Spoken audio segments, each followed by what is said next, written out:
Bucharest. We're in the game. Ladies and gents, allow me to introduce these fine players that are going to be here for your entertainment this afternoon. Spawning in the top left-hand position as the red Zerg player. He plays for Team Liquid.net, and conveniently you can follow him on Twitter at liquid.ret. His opponent, spawning in the bottom right-hand corner, our South African player representing Team Veneration.StatiC, looking to take a pretty big scalp here early on in Group Stage 1. Can he do it? He is StatiC. Now, StatiC is going for a pylon down on the low ground, so that means that it's going to be a fast expansion of some variety. But we haven't mentioned the smiley face here. Of course, showing that on screen to you all now. That's a key thing about this map. Have you noticed this tile set as well? It's exactly the same as the one used in Derelict Watcher. So now StarStation actually has some competition for the prettiest map in the map pool ever. Oh no, StarStation still wins. Do you think, really? In fact, it was so good they had to remove it from the map pool to give everyone else a chance.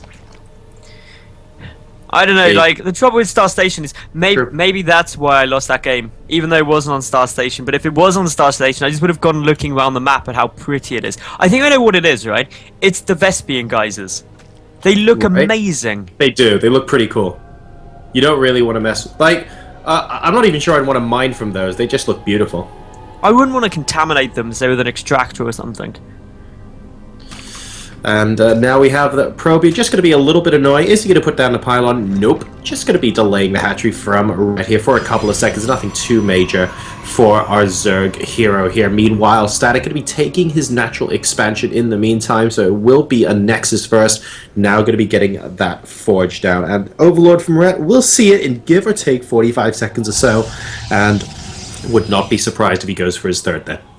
No, it would be a really nice timing for him. He knows that it's a Forge Fast expansion, or sorry, Nexus First, and therefore wants to get that third up, ideally at about the kind of 3 minutes 50 to 4 minutes 10 mark if it is a Nexus First. You can get a little bit later if it's Forge First, but yeah, Red, as we can see, already pulling a drone down with 2 lings there. He's going to be getting it nice and early, could even get it before the 350 mark, and he is going to buy a second or two, or actually bang on. That's pretty good timings, man. Yeah, very, very good indeed. We see the Overlord now going to be making sure exactly what's going on here. Of course, Rhett will have seen this thousands and thousands of times before. Not going to be a shock to him whatsoever. We can see the probe is going to be able to see that the third base has been taken down. So things looking... I have to say, things looking surprisingly Wings of Liberty-esque and very, very standard in the first couple of minutes of this game. Both players just chilling out, looking to macro up. Nothing out of the ordinary yet. No first punches thrown. Now, what is quite cool about this wall off coming down from StatiC is that this photon cannon actually part of the wall, not something that we really often see. Now, that means that the wall off can come down a little bit quicker, and be a little bit more safe, but the downside is it leaves the photon cannons a tiny bit more vulnerable, especially to a big roach push. But StatiC probably knows Red is a macro player and is going to be happily sitting back and droning for as long as possible, and therefore feeling a bit confident doing that. Yeah, the advantage to doing it this way is that the cybernetics core no longer forms part of your wall off. You can't have a Zerg player rush in, absolutely bum rush your wall with roaches and take out, for example, the cybernetics core, force you to have to build another one. It feels like forever when you do have to build one there. So opting to use the cannon as part of the wall off instead, so that this is simply never a problem in his PvZ games. I wonder if this is something StatiC simply has experienced a while ago and just saying, you know what, against a player as good as Rhett, I don't want to have to deal with inconveniences like that, so I'm just going to forget it in the first place. Now, that was quite interesting. A probe was trying to sneak his way down the bottom of the map, but it was spotted there by Red, and the Zerg are going to be pushing it back. The reason I say that's interesting is because notice there's no tech down, or there wasn't until that Twilight Council, so it could have potentially been trying to sneaky some stuff out, but now we see StatiC going just straight up into that Twilight. What do you reckon it's going to be, JoRoSaR? Maybe some DTs? Maybe some blink play? Oh, were you thinking proxy DTs? Is that why you're asking me this question, Metals? I was thinking that. And there's also another probe trying to sneak out that's been found again by Red. Very, very good. Now, this is a good time, actually, to send a second probe out, because there isn't another Zergling outside the natural expansion. So sending a second worker out at this point, maybe sneaking it along the bottom again, wouldn't necessarily be that bad an idea. I think Well, funnily enough, I was about to talk to you, Maddles, about the cliff area here and how blink play isn't out of the ordinary on Star Station. But of course, the moment I even thought that, because caster curses are particularly strong at 8 o'clock in the morning, we have the Dark Shrine going down for Static. We do also have blink though. So to be fair, That's you true. would have been right still. Yeah, okay. I like it. Everyone's right at 8 AM. That's good. It's nice. I think it's a really good thing that Static did that for us, because he probably knew that us casters would be half asleep. He's probably half asleep, but it's just like, well, let's just make sure everyone's right. Let's get all of the text, so no matter what they thought that I was going to do, at least at some point they'll be at least a little bit right. Yeah, it's true. Here comes the first Colossus. Oh, it looks like the carrier's about to pop out for Static here. And in the meantime, Ret teching up to Ultralisk. We can see the first 3 Broodlords morphing in now. And what's that, a mothership? Wait, what game are we playing? I haven't seen a mothership in so long. I've seen a mothership in a pro game, Heart of the Swarm, once. I don't think I've even seen it once, unless I cast that game with you, in which case I just don't remember. It was a very long time ago as well. It was probably 3-4 months ago. But if it was in the beta, it doesn't count. no, it wasn't in the beta. It was just 3-4 months ago. Anyway, yeah, no one bothers get them these days. It's pretty sad. It's because the mothership core is actually better than a mothership. Anyway, we do see that the DTs are starting to sneak their way in. Just the one DT at the moment. No Overseer. 2 more are on their way through, though. And this is where the fun is going to start going down. Do we have an Overseer morphing? Yes, we do. Ret, with those eyes like a ninja. He just sees everything coming down.